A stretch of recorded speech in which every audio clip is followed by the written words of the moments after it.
శ్రీ రవీంద్రనాథ్ ఠాగూర్ గారి మాటల్ని ఇక్కడ నేను ఉటంకిస్తున్నాను. గౌరవ ముఖ్యమంత్రి ఈ భావనకు అసలైన ప్రతిరూపం. ఆయన కేవలం దూరదృష్టి గల నాయకుడు మాత్రమే కాదు, దాన్ని సాకారం చేయగల దక్షత కలిగినటువంటి నాయకుడు. తన దార్శనికతతో అమలు చేస్తున్న విధానాలు భావితరాలకు మేలు చేస్తాయన్న దృఢ విశ్వాసంతో వాటి సాధనకు అహర్నిశలు నిస్వార్థంగా కృషి చేస్తున్న గొప్ప నాయకుడు. సమాజ క్షేమం కోసం 365 రోజులు అవిశ్రాంతంగా ఒక తపస్సులాగా పనిచేస్తున్నారు. 1990వ దశకంలో ఆయన ఇన్ఫర్మేషన్ టెక్నాలజీ గురించి మాట్లాడినప్పుడు, దార్శనికతను అమల్లో పెట్టినప్పుడు దాని ఫలితం ఎలా ఉంటుందో చాలామందికి అర్థం కాలేదు. కానీ అప్పటి యువత దాంతో ప్రయోజనం పొంది జీవితంలో పురోగమించడమే కాకుండా ప్రపంచవ్యాప్తంగా అవకాశాలని అందిపుచ్చుకుని సత్తా చాటారు. అప్పుడు ఆయన అమలు చేసిన సంస్కరణలు, తీసుకున్న విప్లవాత్మక నిర్ణయాలతో వెలిగించిన దీపం లక్షలాది జీవితాల్లో వెలుగు నింపింది. నేడు ఆయన విజయగాథను ఆయనే పునరావృతం చేస్తున్నారు. కానీ ఇప్పుడు మరింత గొప్ప దూరదృష్టితో, మరింత సమున్నత లక్ష్యంతో కొత్త చరిత్రను లిఖించబోతున్నారు.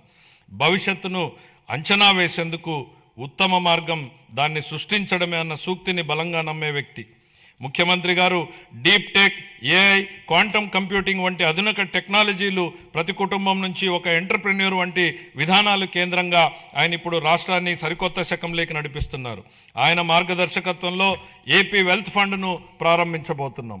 రాబోయే రోజుల్లో అది నార్వే, యుఏఈ సావరిన్ వెల్త్ ఫండ్స్లా విస్తృతమై మొత్తం రాష్ట్రాన్నే నడిపించడానికి సరిపోవచ్చు. నాతో సహా ఈనాటి సమాజానికి ఈ టెక్నాలజీల ప్రాముఖ్యత అర్థం కాకపోవచ్చు. కానీ ఆయన ఐటీ రంగంలో చూపిన చొరవ వల్ల 1990లో నాటి యువతరం లబ్ధి పొందినట్టే ఈనాటి యువత కూడా ఏఐ, డీప్ టెక్, క్వాంటమ్ టెక్నాలజీతో భవిష్యత్తు ఖచ్చితంగా లబ్ధి పొందుతుంది. ఆర్థిక వనరుల పరంగా మనం ఇప్పటికీ సంక్షోభం నుంచి పూర్తిగా బయటపడలేదు. పరిస్థితులు అంత సానుకూలంగా లేవు. గత ప్రభుత్వం మిగిల్చిన ఆర్థిక అస్తవ్యస్త పరిస్థితుల్ని అధిగమించే క్రమంలో ఇప్పటికీ అనేక సవాళ్లను ఎదుర్కొంటున్నాం. కానీ రాష్ట్ర అభివృద్ధి, సంక్షేమానికి సంబంధించి మా లక్ష్యాల్లో మార్పు లేదు. మా సంకల్పం చెక్కు చెదరలేదు. మా ప్రయాణాన్ని స్థిరంగా కొనసాగించేందుకు ప్రధాని నరేంద్ర మోడీ నుంచి అమూల్యమైన మద్దతు, సహకారం లభిస్తున్నాయి. ఆయనకు కృతజ్ఞతలు తెలియజేస్తున్నాం. కేంద్ర ఆర్థిక మంత్రి శ్రీమతి నిర్మలా సీతారామన్ గారు అందిస్తున్న గొప్ప సహకారం గురించి ప్రత్యేకంగా ప్రస్తావించాలి. కష్టకాలంలో ఆమె రాష్ట్రానికి వెన్నుదన్నుగా నిలబడ్డారు. పోలవరం ప్రాజెక్టును మళ్లీ గాడిలో పెట్టడం, రాజధాని అమరావతి నిర్మాణాన్ని పునఃప్రారంభించడంలో పూర్తి సహకారం అందించారు. రాయలసీమ గ్లోబల్ హార్టికల్చర్ ప్రాజెక్టును ముందుకు తీసుకెళ్లేందుకు అవసరమైన తోడ్పాటును అందించారు.